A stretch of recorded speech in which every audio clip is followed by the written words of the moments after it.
Hello, everyone, once again for our weekly live broadcast here. We're here every Tuesday at 1:30 Pacific Standard Time. And today we are going to talk about how to choose and work a geographical farm area for huge results. Now, as always, when we're talking about anything we're going to set our mind to, hence, within that sentence, we got to get our mind in the game. And the first mistake that I think people fall into when they think about, okay, I want to choose a geographical area to work, is they don't really ultimately commit their thought process to engage in what they're going to need to do and really what they should do if they're going to win and have great results. So first, this may sound simple, is you have to want to work that area, plan to work that area, and entirely, truly commit to work that area. So you've just got to be in almost a mindset where you say, let's just say, for an example, you pick one or two areas that add up to 500 homes. Well, I almost want you to think about your world in the marketplace is those 500 homes. In fact, let's say those are the only homes that existed in the entire market. How would you approach those 500 homes differently than when you look at the entire market? See, when you isolate it down, well, there's only 500 homes in the entire market. Do you think you would want to really know what's going on with those 500 homes? I'm going to go with yes. And the beautiful message here is that's exactly what you need to do. All right, so let's start off first by saying, how do we evaluate how many homes I should be in there? I've heard numbers from very, very small to people starting with, a couple hundred homes. And I've seen people focus on thousands of homes in any one area. I'm not going to judge the number. I want to give you a formula of what you need to think about. So whatever number it is, really doesn't matter because you've got the right plan in place to work whatever number you picked. All right, so let's go through some of these. One rule of thumb is you have to be willing and able to communicate and contact every single home that you're choosing. So be it you choose 200 or 2,000, you have to say, okay, well, I need to actually speak to every resident. In fact, another rule of thumb is it shouldn't take you more than 6 months. All right, so if you're seeing that, well, it could take me 3 years to talk to all the people that I've picked, your farm area is too big. A good rule of thumb is to say, in the next 180 days, I'm going to meet and speak to every single person who lives, in the neighborhood or neighborhoods that I'm choosing. Okay, so you need to meet them. So one of the questions that comes up is that you can ask yourself is, well, how many people do I want to reach out to or go meet on a day-to-day basis? And then figure that backwards.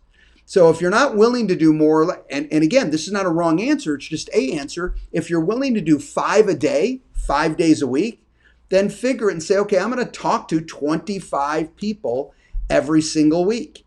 And in doing that, hence there's 50 weeks, but I'm not even going to figure it at 50 weeks. I'm going to knock it down to 40, and here's my number.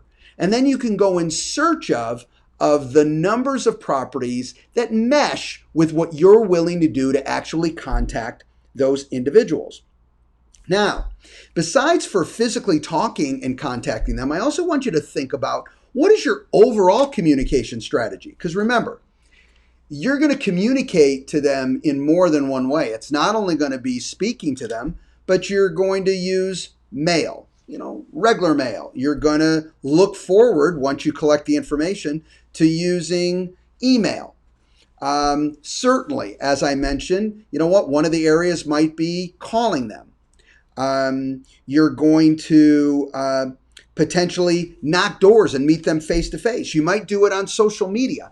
Whatever your overall plan is, you need to think about, all right, what am I going to do? What am I actually going to commit to in communicating to these individuals on an ongoing basis?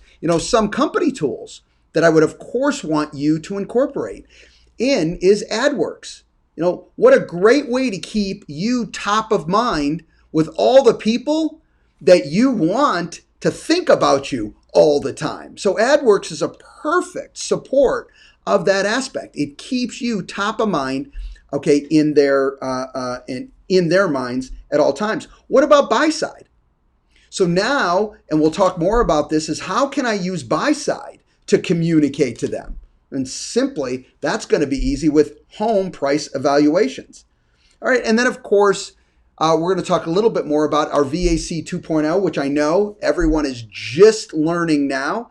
But the VAC 2.0 have got some incredible reports that are hyper-local that will help you stay top of mind and also give value-add information to all the people. All right, let me give you some other aspects to think about when you're choosing an area.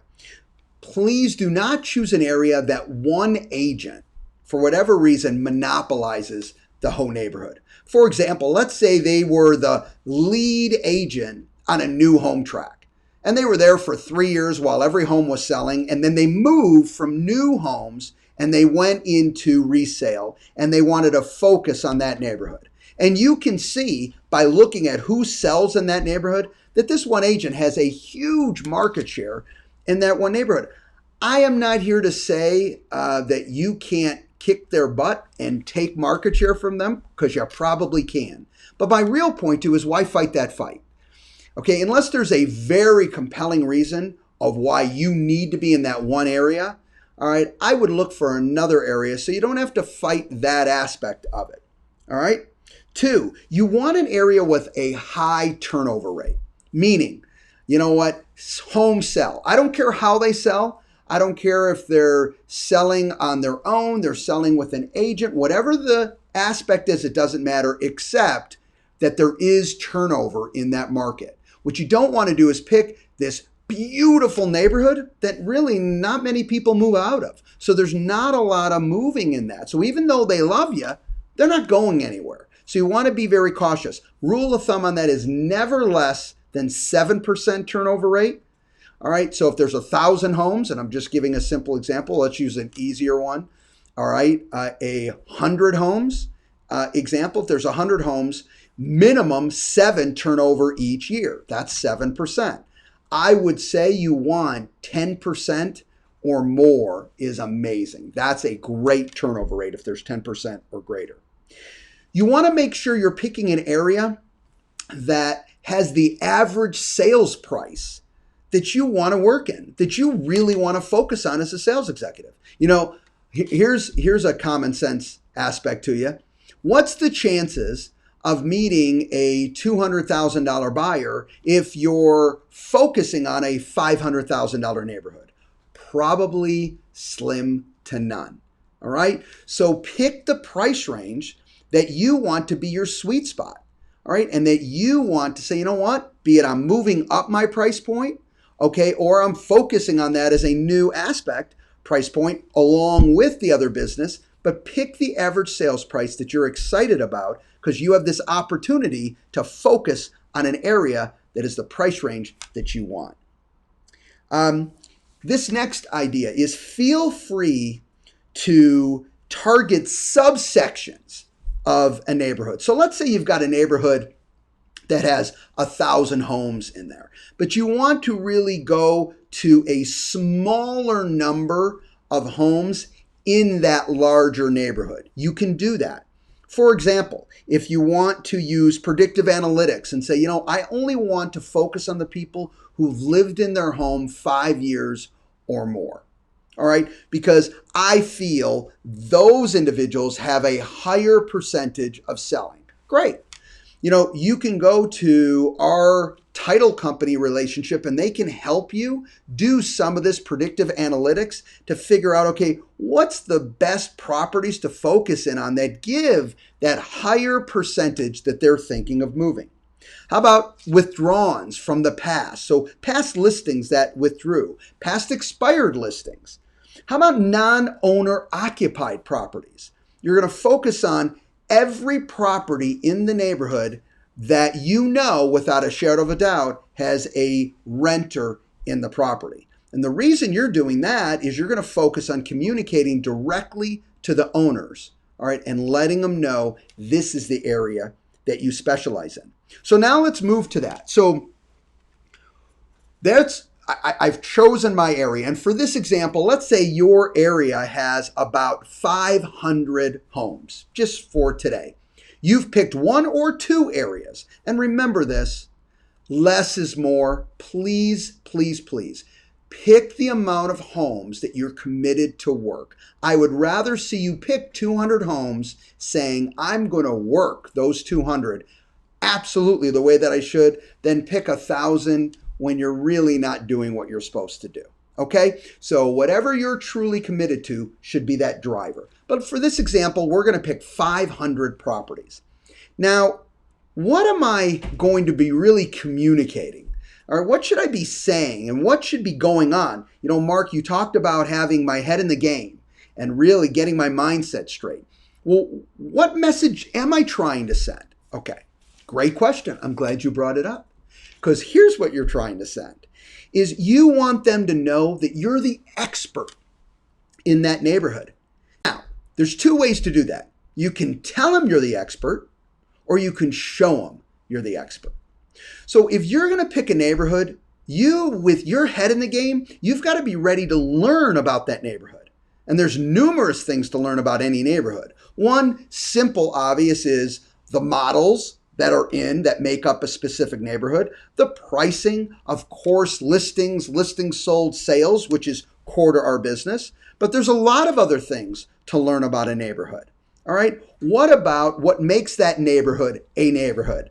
The shopping around them, the restaurants that operate. You can even bring in Yelp reviews, okay, as the restaurants and give them information on, look at, these are the restaurants not only that support this neighborhood, but here are the 7 real winners, okay? And I've backed it up with some Yelp information. You know, you can use Google points of interest as it comes to shopping. So what stores support that area? You need to know these things, all right? And the better you know it and the more clear you know it, the more powerful that conversation is. And the more I will know by having a conversation with you or what you're sending to me, you know what? You are an expert in this neighborhood. And I don't have to guess because no one shares me this information. Knowing the schools, knowing the businesses, knowing the healthcare, who supports this actual neighborhood? You know, a nice tip for you is go to the HOA meetings. So if you can get into the HOA meetings, and there is an HOA and you have those meetings, get in there. You'll meet not only residents, okay, in the area, and certainly if you live in the area, that's a no-brainer. But even if you don't live in the area, go to find out when the HOA meetings are, check out the HOA sites, and learn what's going on in the neighborhood. So when you have the conversation, you're talking about relevant issues. That's going to let me know you are the expert in the neighborhood that we're speaking about, which happens to be my neighborhood, which happens to be the neighborhood I care about. And when you do that, that is a way, without saying you're an expert, that you will drive that point home. Now, certainly with VAC 2.0, okay, you're learning and continuing to learn a lot of new tools that you have in your arsenal. One of them being neighborhood reports. Now that's a powerful opportunity to offer. You're going to also learn about squeeze pages. This is a great opportunities to utilize squeeze pages. I'm not going to go into detail, but ultimately what a squeeze page can do is you can take content that is very hyper local, all right? And remember, this ties right to your website, all right? So you can see everything through your CRM and activity dashboard of what's going on. So when you do a squeeze page, you're able to put content in there, information that you can kind of test the waters to see if the people are interested. And by the way, if they are, that activity within the CRM, you'll know every time someone clicks on any type of content that you want to send to them. And you'll know, boy, they're very interested in X, not so interested in Y, but they do love this information. So I know where to focus, and I know who within that neighborhood is checking out those squeeze pages. And again, a squeeze page can be anything that you come up with. So it gives you a lot of flexibility to talk about different aspects. You might send, like I said earlier, you might send a squeeze page on all the key restaurants that have great Yelp reviews. Well, if that gets a lot of activity, guess what? Now you know, they're interested in that. And that all brings them right back to you and your website. All right. So talking about everything that supports that neighborhood is key. And I will tell you this, the more you do it, the quicker you will learn. And I know this is a no-brainer, but doing your open houses, okay, again and again and again in the same neighborhood, yes, you're sending the message, I am the expert, I'm here all the time. And guess what? You, and even if you have a team, your team associates will learn that neighborhood really, really well. One, you've shared all the models and what's going on, but two, they're consistently talking about the same homes again and again, and that builds confidence and expertise very, very quickly. So, last but certainly not least, how do I gather some of this information that I need? What is some of the information I need? Well, certainly I want a relevant phone number. I want a relevant email address. Okay, I would love to be able to communicate them. And I know people will tell me, well, you can go out and buy email addresses. You know what? I'm not a big proponent of going out and buying email addresses. I think you start off not building that relationship. If I had an email address that I was trying to find because I've tried every other avenue to get it, all right, well, maybe I'd look for that scenario. But otherwise, I like doing it the old-fashioned way. And there's some great ideas to be able to do it, specifically when you're engaged in the neighborhood the right way. First, ask. Simply ask.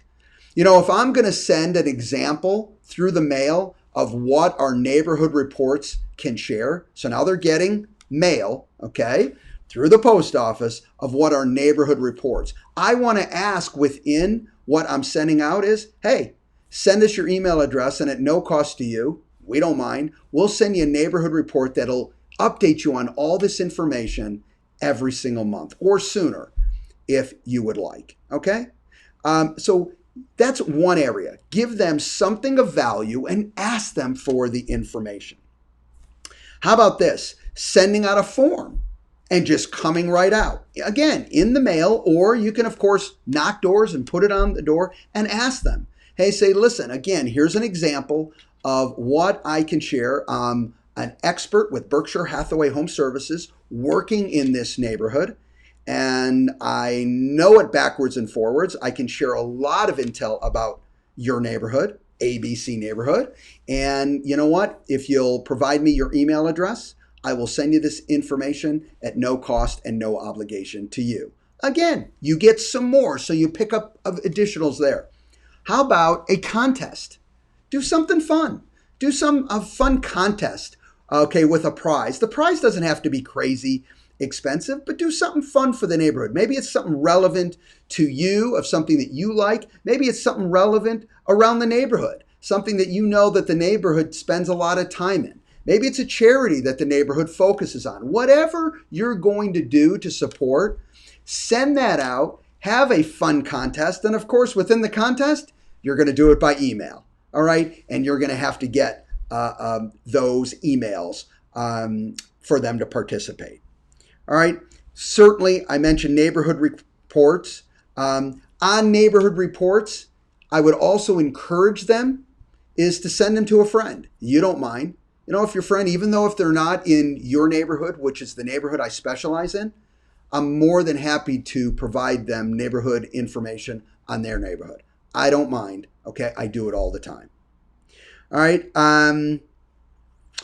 Free home evaluations. We talked about that through BuySide. You can offer that, and again, request emails at that same time. And then here's one for you. How about helping other businesses within the neighborhood getting their information out on their business. You don't mind, you'll help them. So you'll help them get the word out. Either through your contest or helping businesses, you could use social media to get the information out about their business. So I own, and I'm using this as an example, of a printer shop in that neighborhood. And now you, okay, because you do it throughout the neighborhood, you're going to help me get my printer shop information out inside and outside the neighborhood, and you're going to add it to your social media information. Look, guys, building success within a geographical farm is really not that difficult if you're consistent and you truly care and you're intent about learning about the neighborhood and about the residents that live in that neighborhood. The better job you do this on a consistent basis, the more referrals and the more business will drive from that same neighborhood. And I will tell you, you get good and get intent about learning, it's amazing how much they appreciate it. And I will tell you this much, people want to deal with the local expert. Even somebody else outside that neighborhood, when you know that neighborhood backwards and forwards, you send a comfort level to everyone who lives there. All right. With that said, don't forget, people want to deal with a trusted advisor, the local expert. You put those two together, you're unstoppable.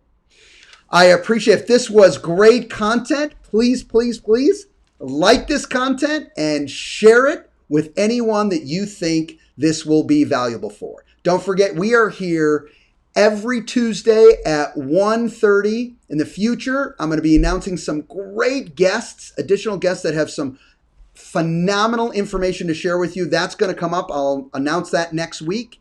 And I hope everyone has a great week. And thanks for listening. Take care, everybody. Bye-bye.